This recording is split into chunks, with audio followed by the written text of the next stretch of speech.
Do you have 25 written down as one that someone has a problem with?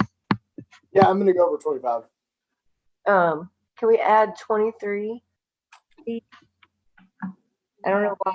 I think I got frustrated towards the end. Wait, hold on. What were you just saying, Chastity? I once I got to 23 and 25, I got pretty frustrated. I did, and I did fine on the rest of them, but I could not figure out number 5 for some reason. I don't know if it's just a silly mistake I'm making or what. Okay. Yeah, give me just a second.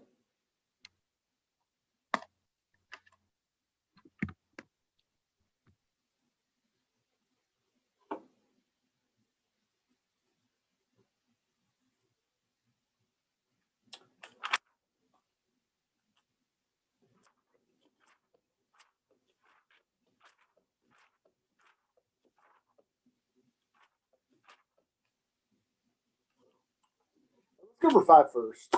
It's probably just a goofy mistake. I tend to do that sometimes. Yeah, and then I'll get to 23 and 25. They might be similar. So, yeah, I had a few questions about homework yesterday, so I'm going to go over the last section. I'm going to go to that first.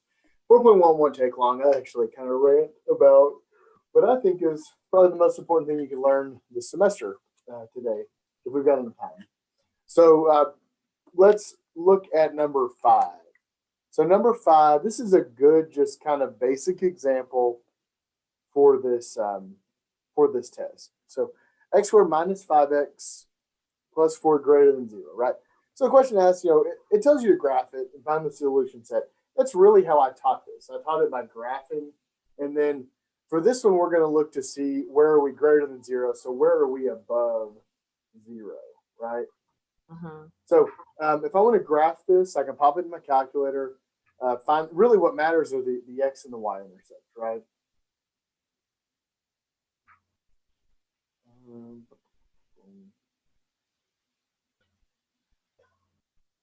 It's like 1 and 4, right? So I'm gonna get lazy with it and just use my calculator. Efficient, right? Efficient.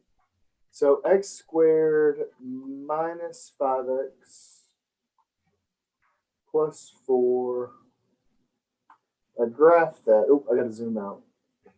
Hold on. It's gonna take a minute.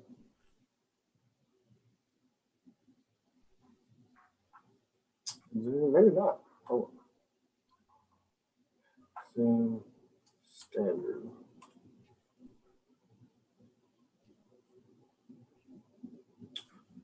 Oh, hey, maybe that's not true. Hold on. Go back to y equals. Oh, I put a 4 there for some reason.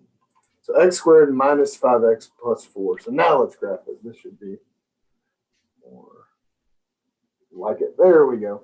We're going to go through 1 and 4. That's what I thought.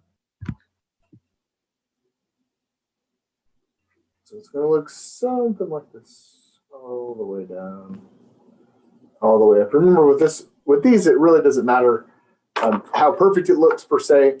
We've just got to know where it crosses the x-axis, so 1 and 4. Mm-hmm. Did you get this far? I did. Okay. So now the question asks, where is it above it, right?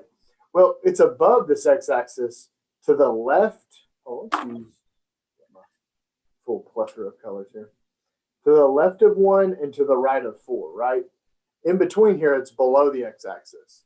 So to the left of 1, now we're not going to include it because it's greater than, not a greater than or equal to. So negative infinity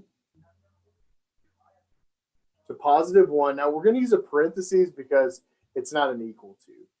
And then, so from negative infinity to positive 1, we're greater than 0. So we're above the x-axis. Now, from 1 to 4, we're below the x-axis. So we don't use it. So then we go back above the x-axis at 4. Is that the answer in the back? I'm sure it is. I hold on and I'll look and see. But do you see where this is coming from? That's what matters. Yes. I don't know. I don't know what there's no telling. Okay. I'm just glad I'm not the only one who had a problem with 25. That makes me feel better. Yeah, so let's look at 23 and 25. Why not? So We've got negative x squared plus x. This is 23. Negative x squared plus x greater than or equal to 0. So again, I'm just going to be kind of lazy and graph it. Negative x squared plus x, graph it. Oh, yeah, we're frowning. We kind of knew that because we've got a negative in front of the x squared, so we knew it would be upside down. Can't really see what's going on there, so I'm going to zoom in. I'm going to hit zoom in here, and just hit the origin to see if I can get a better view. Okay, looks like it goes through 0 and 1, and then comes back down. Now I'm going to check that on the table. Yeah, see, at 0 we get back 0, and at 1 we get back 0. So I know 0 and 1 are our two x-intercepts. Yeah, that's what really matters. So 0, 1, we go up a little bit and down. Okay, x, here's y. So the question states, now we want to know where is it greater than or equal to. So for this one, it's greater in between, right? It's above the x-axis, in between 0 and 1. So in between here, we're greater than 0. To the left, we're below, and to the right, we're below. So therefore, now we are going to include the intercepts because we have an equal to. So inclusion, remember, means brackets, 0 to 1. Does that make sense? Mm-hmm. Good. So the last one, which I think Jenna sent me the email on about 20, or maybe she asked me about 23. But no, she asked me 25. So let's check out 25. 25 states x squared less than or equal to 4x minus 2, right? Now I've got to move these two over. So, subtract the 4x and add the 2. Less than or equal to 0. Oh, yeah. This is going to be a weird answer. I can kind of tell because this doesn't factor. You can't multiply two numbers to get 2 and add to get a negative 4. So we're going to wind up with kind of funky answers. So I'm probably going to have to use like a quadratic formula or something to solve it. But let's see if it even crosses the x-axis. So if I go to y equals, get x squared minus 4x plus 2. Hey, graph. Oh, I'm not. Oh, yep, it goes through, and it's going to go through at a weird number, right? I bet it pops through at a weird number too. Zoom out. So it goes through about, it looks like about 1.5 or half-ish. 1, 2, 3, 3.5-ish. I'm not sure. So I'm going to have to solve for those two zeros. And to do that, we just set this equal to 0 and solve it. I have to know those endpoints. And in the previous examples, a lot of the previous examples, they've been just nice endpoints, right? If we go back to like here, it was just 1 and 4, really easy to see. If you don't get a nice input, boundary point is what they call it. If you don't get a nice boundary point, then you're going to have to just solve it out like we've been doing. And we know how to do this. We've done this so many times, solve these quadratics. So we get x equals negative b plus or minus the square root. B squared minus 4 times a times c all over 2a. Now underneath the radical, we wind up with 16 minus 8, right? 16 minus 8. We wind up with 8. Now I got to break down the 8. That's 2 times 2 times 2. So I can take a 2 out. So I wind up with x equals 4 plus or minus. Now it would be the square root of 8. I can take a 2 out and I leave a 2 all over 2. And then I can divide the 4 and the 2 by 2. All these three things are divisible by 2. So I get 2 plus or minus the square root of 2. That's those two zeros. Like if I put 2 plus the square root of 2, I get 3.4. Remember how I said 1 was around like 3.5? That's that one. And then 2 minus the square root of 2. Yeah, that's about a half. So that's where they're coming from. So now think about this. I've got this. Getting in there. 1, 2, 3, 4. Now I've got this line. It actually, yeah, it comes this way. Comes through here, and 1, 2, 3. It comes in. back through here. And now we know here is 2 minus the square root of 2. I know it's weird. It's a weird number compared to the other ones, but that's what it is. That's what that number is where it crosses. And right here is 2 plus the square root of 2, right? Mm-hmm. Now the question asks, we got to go back to what it's actually asking for, right? It's asking for where is it less than? Well, it's less than in between there, right? So in between these two numbers were less than 0. Outside were above. So therefore, our solution now, we're going to include them because of the equal sign. It would be 2 minus the square root of 2, comma, 2 plus the square root of 2. Is that the answer? This one doesn't say. I believe it is 25. Yes, 2 minus and 2 plus. Yeah, that's it. Okay, cool. Yeah, those are, I mean, those are two different type questions. And it makes sense that you guys would have questions on them if you would know. Okay? And at least I'll be able to go back and study, yes. Yes, yeah, and I would go back now that you've seen it, and you're gonna, this 4.1 lecture is gonna be so left field. It's not about rational functions or inequalities or anything like that. This test is really kind of 3 different topics, and I don't like doing tests like that, but it's how it wound up being. Okay. Any questions though before I go on to 4.1? For me. Okay, great. So 4.1 is over. Oh, I need that. 4.1 is over. It's actually an introduction to exponential functions. So let's talk just a little bit. Now, it's a very kind of simple topic today, which is nice. We need that, if we're going to combine it with 3.5 and 3.6. So, who's red? 4.1 is over, the exponential function.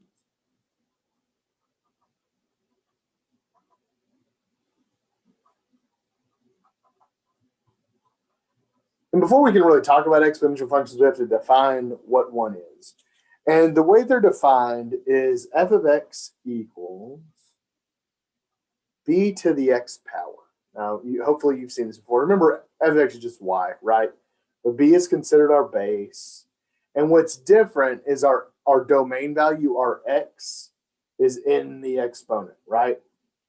The exponent will contain our domain value. This makes it an exponential function. So the domain value is in the exponent, and we've got an exponential function. Now, there's a few rules about the base. The base is positive, always positive, and it can't be 1. So it's kind of written like this. B's got to be greater than 0, and also b cannot be 1. Okay? B's got to be greater than 0, and it cannot be 1. And there's just some things that happen whenever you have exponential equations. We're going to look at a very kind of basic one first. I've got f of x. This is probably one of the most basic exponentials. F of x equals 2 to the x power. And now look, I'm going to be a little lazy here, and I'm going to pop it in my calculator just so I can use the table function.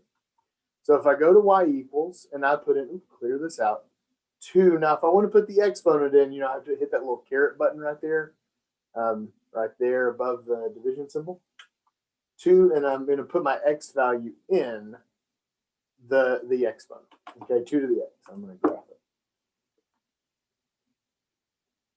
And you'll see it comes up from the left, and then it's going to shoot off. What I'm worried about is the table. I want to see the table. Show me the table. There we go. Make it any better to see. No, it doesn't at all. Why would that be true? Hold on, guys. Get some of these books I've got sitting around. Pile them up here. Whew, there.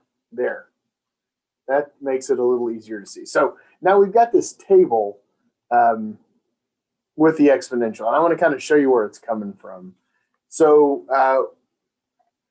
turns out exponential functions, their domain will always be all real numbers. Okay, if it's a regular exponential, the domain's going to be all real numbers, but the range isn't necessarily. Actually, the range is not. It's going to have a horizontal asymptote here, and it's going to be either on one side or the other, not both sides.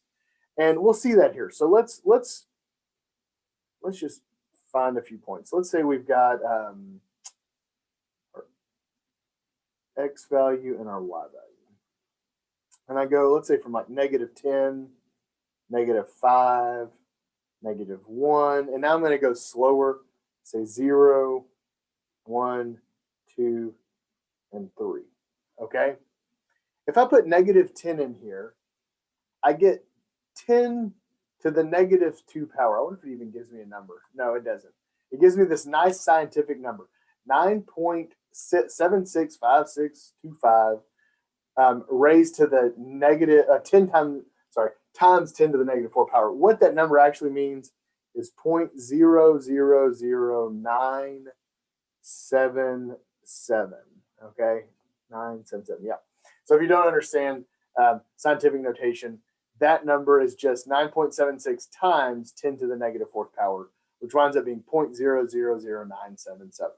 So then now let's go down just to get the value for 2 to the -5. That's 0.03125. Okay. -1 is 0.5. And now we've got an exponential with a base 2. What's going to happen after this is we're just going to start doubling, right? 0, 2 raised to the 0 power is just 1. Anything raised to the 0 power is just 1, right? 2 raised to the first power is going to be 2. 2 to the second power is going to be 4. And 2 to the third power is going to be 8. Notice they're doubling. 1, double 1, you get 2. Double 2, you get 4. Double 4, you get 8. And what's going to happen is this thing is just going to shoot off exponentially, right? 16, 32, 64. I mean, it's going to shoot off real fast. Boom. Quickly into the thousands. Okay, so what does that mean on the graph? What kind of graph will we have right now?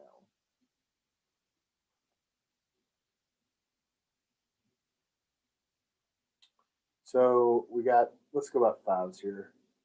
5, 10, 4, 3, 2, 1, 1, 2, 3, 4. So remember at -10, we're almost 0, right? We're almost at 0. At -5, we're really not that much far ahead. And then -1, we are at 0.5. At 1 or at 0, we're at 1.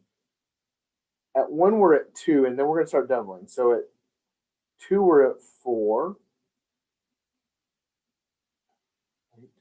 At 3, we're at 8. And we have this exponential, beautiful exponential graph. Okay? And notice for this example, and if you have a basic graph or a basic equation that looks like this, where it's just some number, some base number, raised to a power. Look, you can have addition, you can have some other goofy stuff happening, but if you have just a basic graph like this, a basic equation like this, you will have a horizontal asymptote on the x-axis, okay? You've got a horizontal asymptote at y equals 0, okay? Now look, to the right, it's not going to go to the horizontal asymptote, go towards 0, but on the left, it most definitely is going to be going towards 0. Okay, so it shoots off very straightforward. And for this example, we're doubling as we go up. I mean, and exponentials look like this in one way or another. They might go the other way. We'll see that. I'm not worried about you necessarily graphing them or memorizing the graphs for them. That's not the concept for today that I will be focusing on. Your book does. Your book goes into like transformations with them, things of that nature. And I just don't think that's important for what we're doing in college algebra. So we're going to switch over to the equation, okay? The exponential equation and how there's a lot of things, there's many things in nature that are modeled with this equation. Your book goes over kind of a neat example with wolf populations, the gray wolf. And I'm just going to go over it first, just so we get kind of used to how these look. Oh, before we get there, we got to talk about a special base. Base E, okay? Base E is a natural base. It's a number just like pi. It's an irrational number, just like pi. You can get it in your calculator. Hold on. Let me clear this out. Second quit. E is in your calculator. You have to hit second LN there, okay? That LN button next to 4, second LN brings up E. So if I hit second and then LN, you can see it brings up E. And if you hit it to the first power, it'll give you the actual E number. It's something like 2.71828 dot, dot, dot, dot. And just like pi, it goes on forever. This is called the natural base. And its reasoning is because whenever mathematicians started modeling real world phenomena, they noticed that this number kept popping up over and over and over and over. And because it kept popping up over and over and over, they said, hey, let's give it a letter. That's typical in mathematics, okay? So they gave it a number E, it's base E. And this equation that your book's about to give you models gray wolf population in base E. It says f of x equals 1.26 E raised to the 0.247x. Okay? Now, here's a few things. X is, I think it's years after something. Hold on a second. X is years after 1978.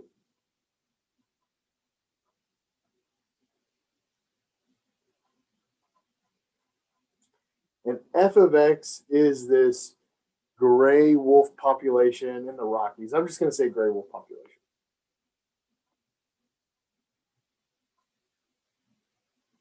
Okay?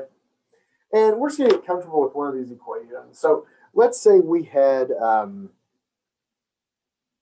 let's say we know the equation. This is the equation for the gray wolf. And we want to know, what is the modeled population? What's the predicted population?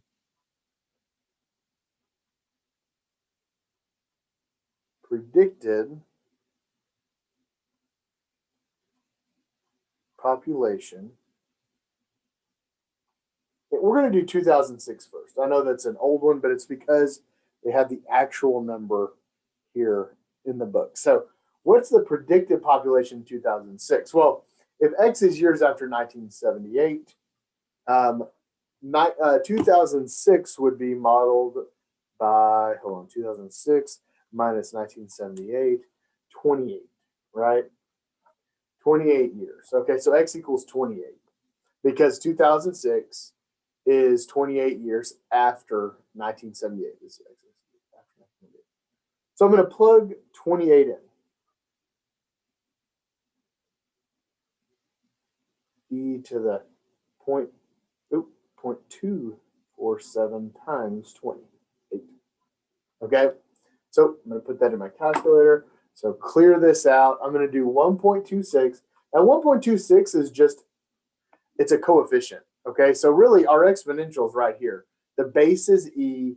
Remember the X, I'll put it here. The base is E, X is in the domain. 1.26 is not in the base. It's 1.26 times E to the whatever, okay? So if you want to put a times there, that's fine. 1.26 times E raised to the 0.247 times 28. Hit enter, and it models the predicted number of wolves is 1,270. Now 0.43, we're going to say, we're going to round it to the wolf, and because you can't have a portion of a wolf, we're always going to round down for this example. So 1,270 wolves. Okay. Now, if you look in your book on page 448, example 6 is down there. That's what we're doing. And it actually has the amount of wolves in the Northern Rockies that year. So the actual amount, or I should say is, it really was, 1,243 for 2006. Hey, that's not bad. The error is pretty close there, right?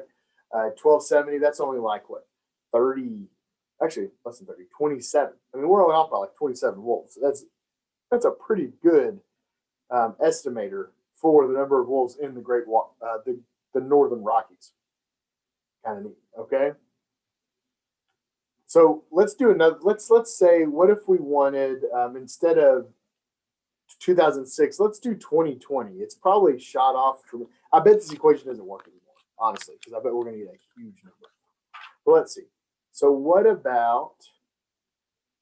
So using the same equation, it's still years after 1978, and we'll do part B. What is the predicted number of wolves for 2020? Well, if it's years after 1978, 2020, I believe, is going to be 42, right? If you're born in 78, yep, 42. So, it's 42. So I'm going to plug this into the equation. So f of 42 would be 1.26 e to the 0.247 times 42. Now make sure I'm going to put these in parentheses. So I'm going to go back to my handy dandy calculator. I'm going to be a little lazy. If you hit second enter, it'll bring back your equation. So second and then enter just brings it back up. And all I have to do is change out that 28 to a 42. So 42. Enter, whoa, 40,000 wolves. Yeah, I'm sure this is not true. 40,340 wolves. I know you might be thinking, hey, why aren't you rounding 0.52 up? Because you don't have half a wolf. That's not how that works. You're just always going to round that because of the real world scenario of this one. You're going to round that one down, okay? So for 40,000, so this equation, it's exponential in nature. So it's gonna zoom off in if we keep doing right. If you introduce any animal to a habitat, it's going to do what animals do, and it's going to make more animals, and eventually it's going to get up really high. Now we know with the way nature works, it's not going to get this high. There's going to be overpopulation. Something's going to happen, natural disaster, something will happen. I mean, this is a modeling example. So I can confidently probably tell you that there's no way there's 40,340 wolves in the Northern Rockies. I mean, you can search if you want. I just don't think that's true. I think it probably, this equation, this model doesn't work that far out, which is probably what's happening. Okay, that's just a good example of using a compound equation, or not compound equation, but an exponential equation. Now we're going to get to one of my favorite parts of college algebra, because I get to talk about one of my favorite things of mathematics, which is money. Okay, compound interest. Compound interest. So there's two forms of compound interest I'm going to talk about today. There's continuous compounding and non-continuous compounding. Okay. First, we're going to talk about non-continuous compounding.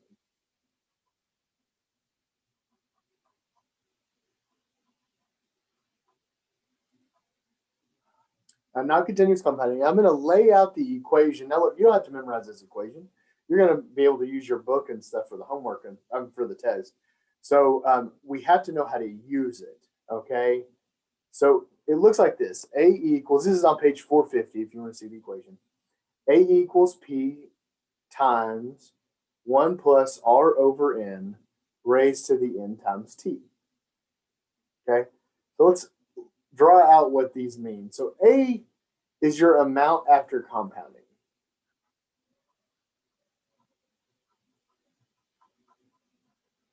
So it's the amount of money, for the examples we're about to do, it's the amount of money in our account after we compound. Okay, P is your principal. And I forget if it's LE or AL. It doesn't matter. But P is your principal that you're starting with, your starting amount, right? R is your rate. Now listen, this rate has to be written not in percent form. It's got to be written as the actual number. So if we get a rate of like 3.25%, we have to write it as 0.0325. Okay, we have to write it as the actual number, not the percentage. N is the number of compounds. per year.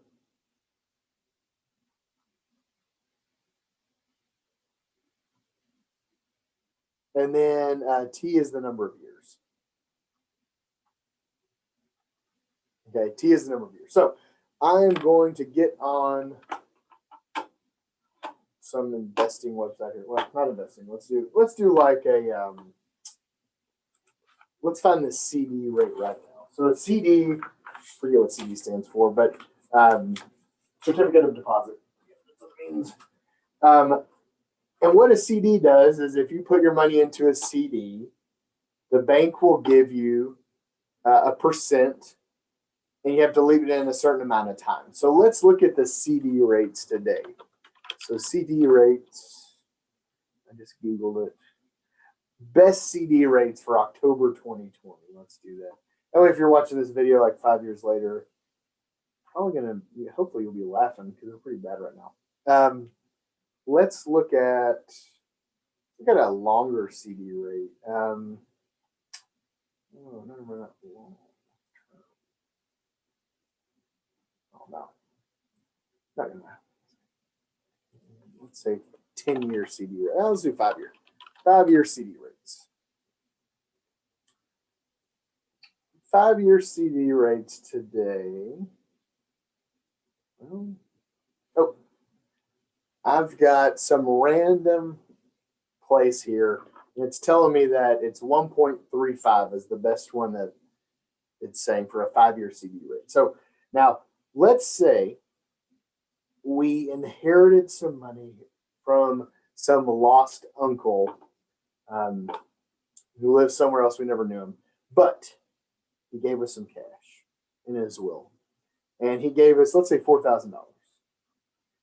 And we're thinking, you know what? We don't want to touch it. We just want to put it away and not touch it for 5 years. Okay. We don't need the money for whatever reason. We don't need $4,000.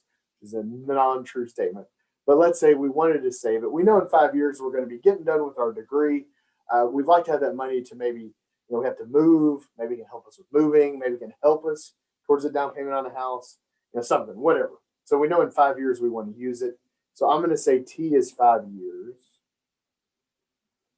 And let's say the rate, again, is 1.35%. So now remember, we're going to write it as 0.015135, okay? And what else do we need? Oh, we need the number of compounds. So it doesn't tell me the number of compounds on here. It says, it doesn't say anything. So we're going to make one up. We'll say that the number of compounds is monthly. It's compounded monthly. So that means it would be 12 compounds a year, okay? So this is the information we need to plug into our equation here, okay? So I'm going to plug this into the equation. So the amount we want to know how much is going to be in this account after 4 years. So A equals 4,000. Now I'm going to write this like I'm writing it into the calculator, okay? So 4,000 parentheses 1 plus, now I'm up here, guys. The rate, we found the rate to be 0.0135. 0.0135 divided by N, which is the number of compounds each year. Well, it's 12 because it's compounded monthly. And then we're going to raise it to N times T. Well, 12 times 5 because it's 5 years. So I'm going to write it just like that. Let's see if we get the same answer. So 4,000 times 1 plus 0.0135 divided by 12 raised to the 12 times 5.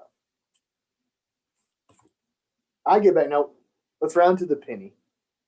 So $4,279, and we're going to round this one up, even though I'm sure the bank would round it down because they don't want to pay us that extra penny. But $4,279.16. Okay. So if we leave $4,000 in an account for 5 years, compounded at 1.35%, compounded monthly at 1.35%, we're going to wind up with $4,279.16, which sounds like, oh, that's great. That's better than spending it. that, which is a very true statement. It's very much better than spending it. But 1.35% is it's actually less than inflation, right? Typically inflation's between 2 and 3%. So in a weird way, you've lost money because $4,000 is getting, it can buy less and less as we go along. So we've got to kind of beat 2 to 3% a year for us to actually make any money. Okay. But this is a good real world example. I'm going to do some other fun kind of real world examples as well. But this is a good basic one, okay, that you can look up and kind of see. Okay, any questions before I go on to the next one? Okay, let's say, you know what? Let's say your same uncle, for some reason, you get something in the mail a few years later, and it's $3,500, okay? Man, I love getting these checks from this uncle I don't know. And you're like, man, that CD doesn't pay out anything. This is crazy. Like, why would I put my money in a CD? And you really should never put your money in a CD. I'm giving you that financial advice today. And I don't know. I mean, you really shouldn't because compared to other ways of saving, I should say it that way. You never put in a CD if you have other options because you're in a weird way, you're going to lose money. And all they're doing is the bank is taking that money and they're investing it properly. So they're making more money off your money. And that's how they stay afloat. That's one of the reasons they stay afloat. Okay. So anyway, you got a principal of $3,500 and you're like, you know, I'm going to invest this in solid mutual funds. I just enjoy the mutual fund game. Okay. So if you look up, I'm going to say like 10-year mutual fund average.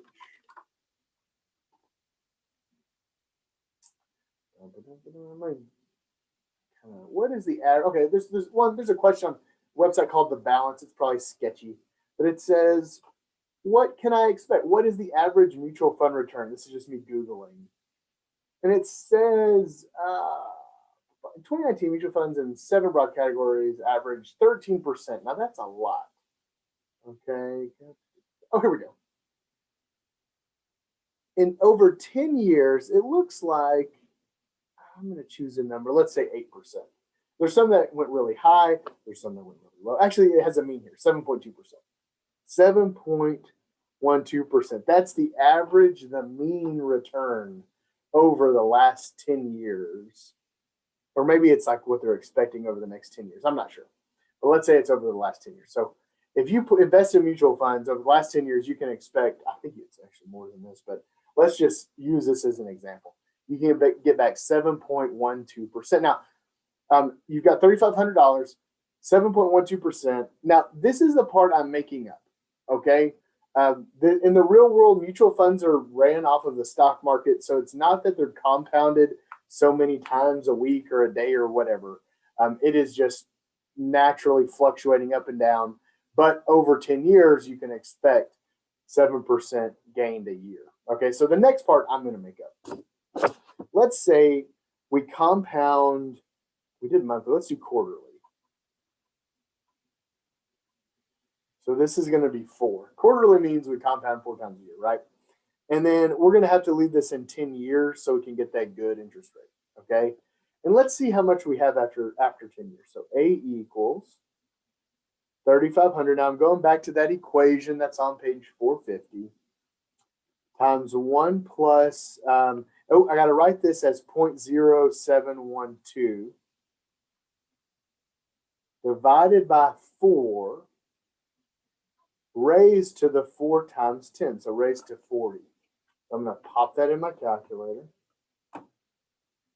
3,500 times 1 plus 0.0712 divided by 4 raised to the 40. I mean, you can do 4 times 10 if you want.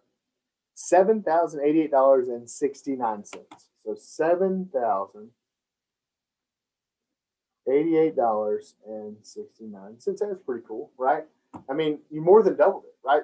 3,500 turned into 7,000 over 10 years, or it's over 10 years. 10 years, you got that thing to double.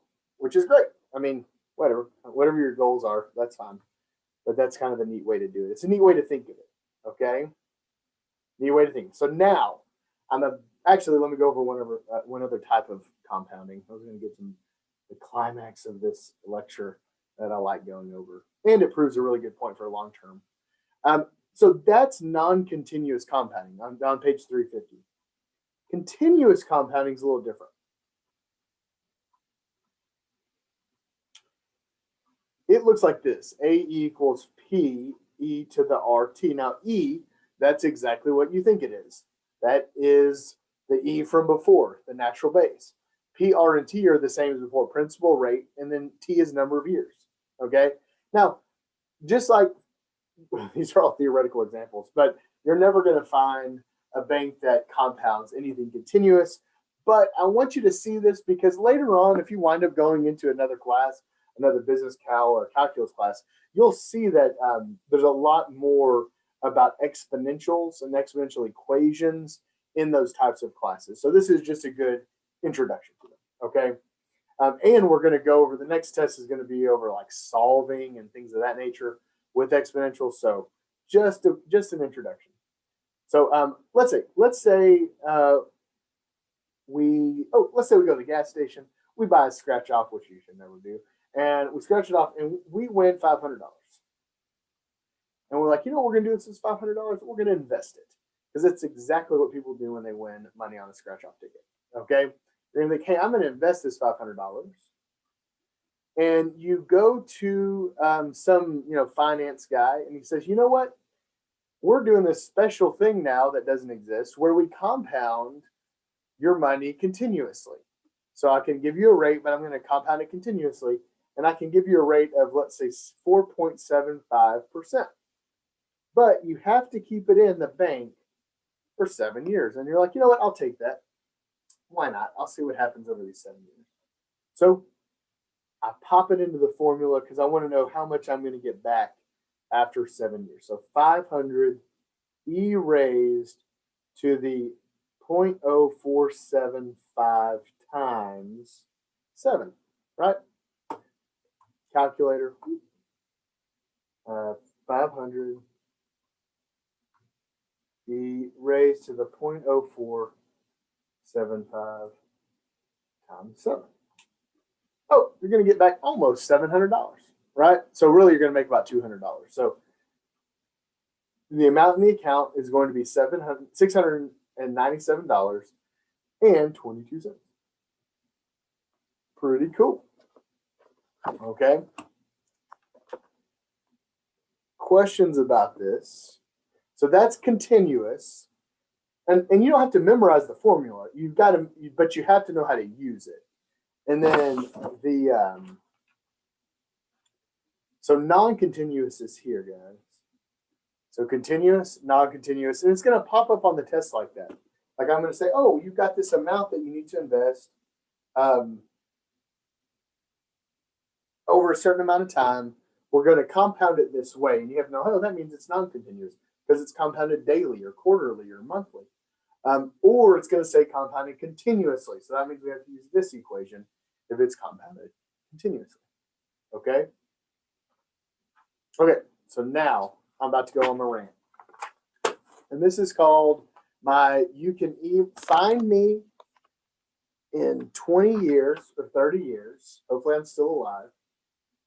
And you can say, Mr. Shirley, thank you for going over that lecture with me on compound interest. I am set for my retirement because I listened to you. I'm going to go, that's great. Please hand me some of that money. Because I lost it all on some stupid investment. No, that's not true. I don't know, whatever. But I need you to pay attention here, and it's not for a class. It's for long-term life stuff, okay? Real quickly, in the chat, if you work a job currently and they offer a 401k, can you type in what percent they match? So if they match it like 4% or 3% or something goofy, if they do that for me, can you please type it in the chat So I can use, this is a good real world example. So this is called my 401k example. And it's boring stuff. It's not really boring. It's pretty cool.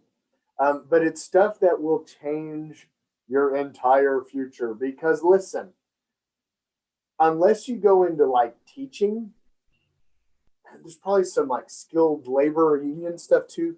You're not going to have a pension. Okay. Pensions are just non existent. The generation before us, oh, great. Thank you, Sherry. The generation before us just made those go away for whatever reason. I'm not going to go into why I think they're not around anymore, but they're not there anymore. So what that means is you are going to have to take control of your retirement. Okay. You're going to have to take control of your retirement. And one of the main ways that you can do this is with 401k. Also, you'll hear the word Roth IRA. I'm not going to give you financial advice by any means today. If you do want financial advice, I can push you towards someone, but that's not my goal. My goal is to show you the math on this, okay? But 401k is a very common way that employers offer you long-term retirement through them. And so what happens, actually, it's a government protected kind of thing between an employer and an employee. And like Sherry, we'll go off Sherry. Sherry, where do you work? If you don't mind me asking, you can type it in there. At Eaton, perfect. Okay, so let's say Sherry's is 6%. What'll happen is they match whatever you put in. So if you put in, I'm going to go off what Sherry thinks it is. So you put in 6% of your paycheck, and they'll match 6% of your paycheck. So this is your money. This is Eaton's money. And then you wind up investing 12% of your paycheck each pay period, right? So each month, each week, however you get paid, 12% goes into a retirement account.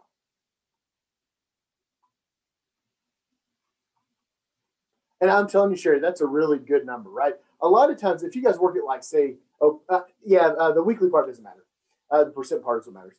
So a lot of you guys probably, I say a lot of times college kids are working at like Home Depot and Lowe's, and they have the same thing. They'll match it like at 3 or 4%.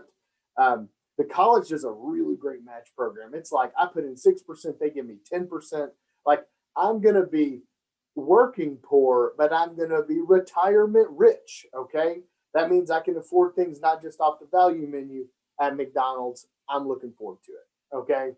So anyway, let's get back to this example. So let's say Sherry, actually we're going to make up a place, but we're going to use Sherry's Eaton example, okay? So let's say we graduate with our degree and we go into, let's say, what do we want to do? Let's say average starting salary for It's like 50,000 for accountants. accounting. Perfect. 50 to 60, I think. 50 to 60. I went into the wrong business. Yeah. That's what I'm doing. I got 40 to 70. So we'll choose 50 to make the number easy. So we just get done with our accounting degree, whatever it is, and we're making $50,000 a year. Okay, we're making $50,000 salary.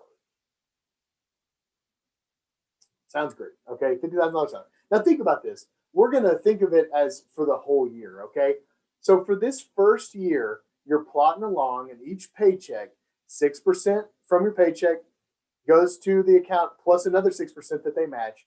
And so 12% of your entire first year salary is sitting in this retirement account. So I'm going to do 50,000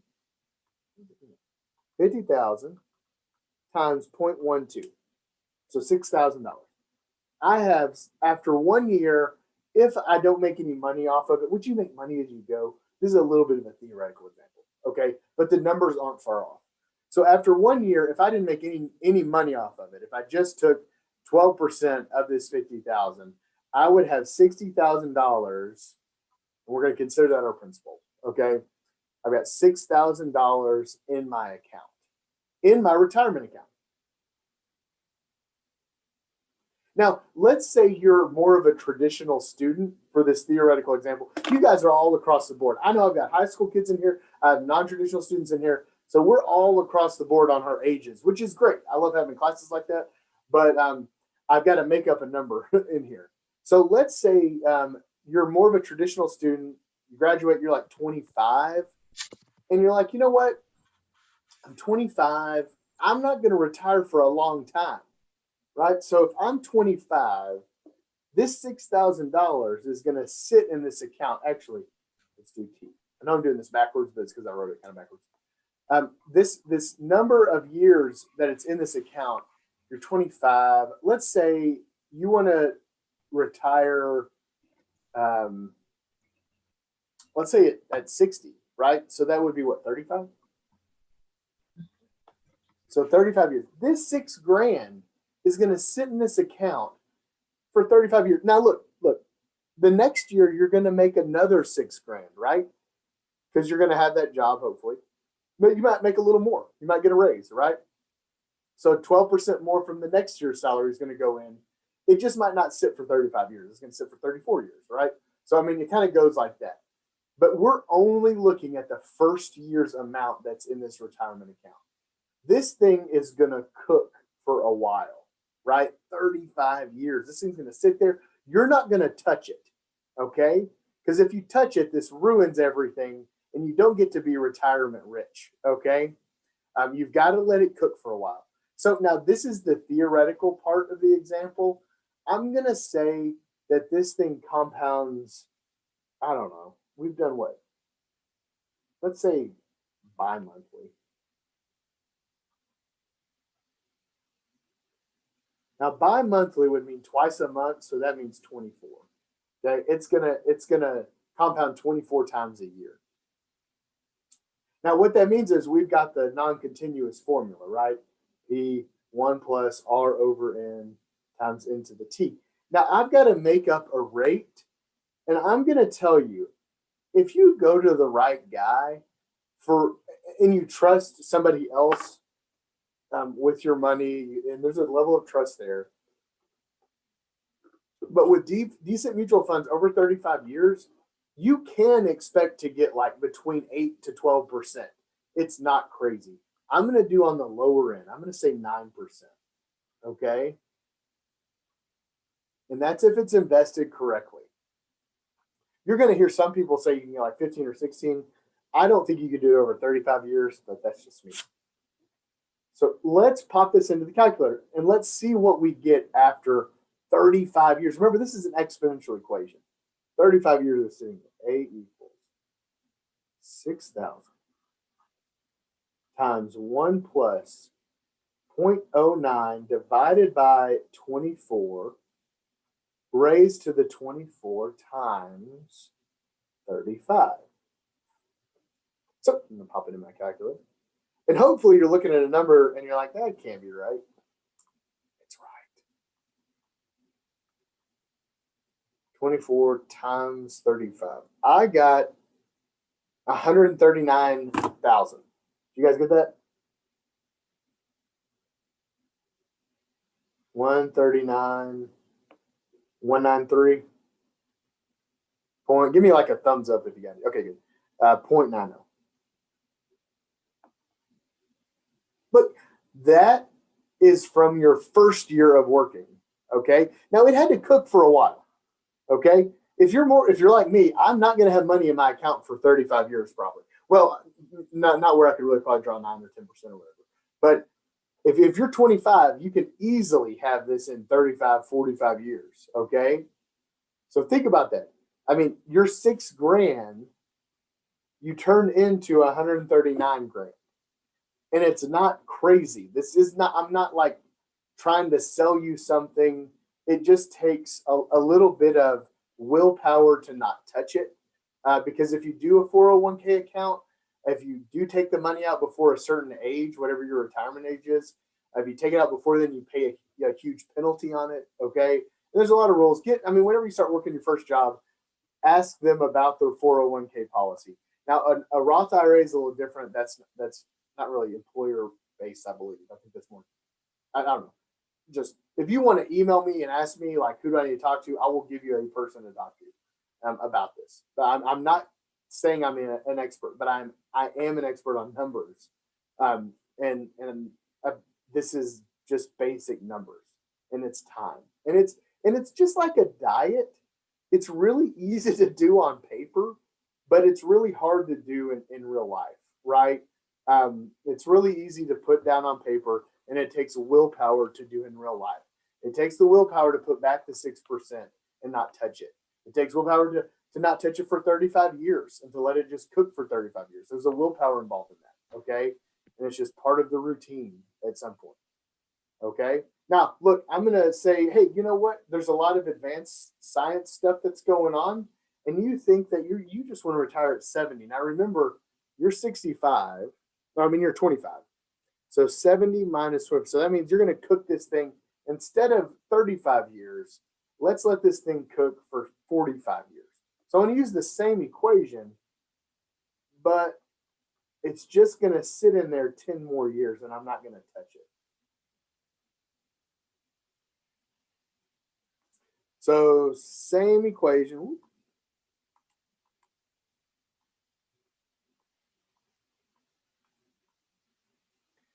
And instead of 35, I'm going to put in 45. And you get 341,785. Now, look, this is a predicted number. Do not call me in 45 years and say this didn't happen exactly as planned. But over time, the law of averages say it will be pretty close. I mean, it's not going to be perfect, but it's going to be kind of close. This is a model, right, of what can happen. So it's not perfect. But if you let that sit in there that long, the thing is you have to let it sit in there a long time. Okay? You have to let it. I know it is a big wow. It should be a wow. And I'm not trying to like wow you into like a snake oil salesman kind of pitch. That's not what this is about. Okay? This isn't me trying to sell you a 401k. I do not make money off that. But I'll tell you, this is how you take control of your own retirement, and you don't have it where someone else or the government controls your own retirement. Okay? What's up? Definitely a good lesson to learn. Yes, it's a great lesson to learn, and it's why I love going over it in this class, because there's not a lot of real world lessons, I think, in algebra. It's more about logic, practical reasoning, kind of theoretical stuff. This is a real world thing that we can learn based off exponential equations, right? This is an exponential equation. So it's a real life lesson to learn based off an exponential equation. And I just think it's extremely important. I know a lot of people are not, that they're not finance people. I get that you're here. I'm going to go give you my face here. I know a lot of us aren't into numbers, and we're not number people. I get that. And maybe we don't even like talking about finances. I get that too. Look, all I'm saying is if your job, when you start working, or the one you currently work for, offers a 401k, you need to do it as soon as possible, because you've got to let it cook, even if it's not that much money. If you get out and you're making 30 grand a year and you do this, it's still going to be a lot of money after 30 or 40 years. Okay. So you just need to get in it, and you need to start using it. And you got to think, half of that money isn't even your money, technically. Well, no, it is your money.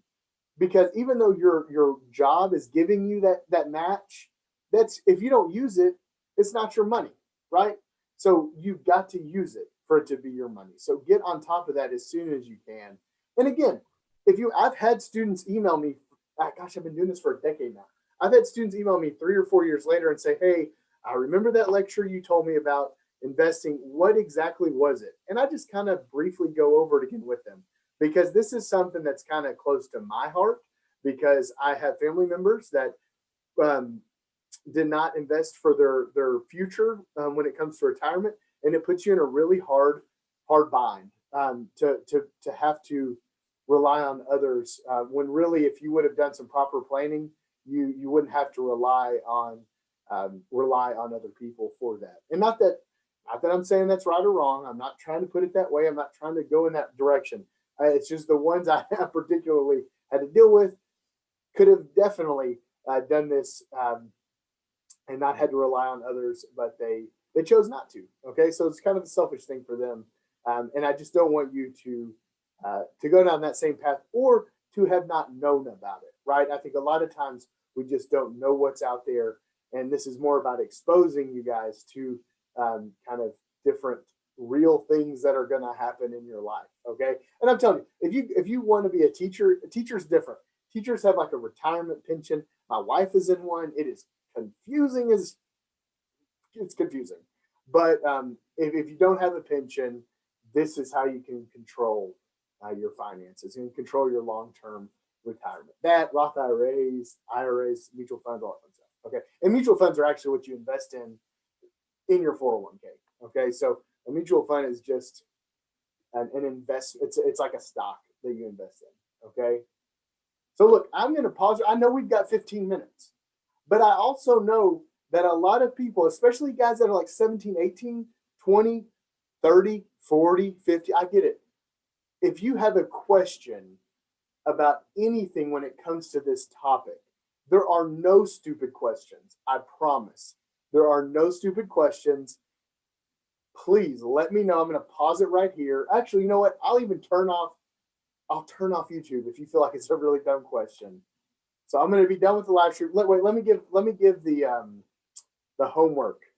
Okay, the homework today. Hold on, let me go down back here. The homework for today, it's not that long. It's really not that much at all. Number 53 through 56. This is page 452. 53 through 56. And then 65, you'll see it's just real world stuff. 65 through, let's do 73. And it's just real world stuff. And that's what's going to be on. Actually, oh, I forgot. Like 1 through 10 is just so you know how to use your calculator. It's really, really easy. But then 53 through 56 and 65 through 73.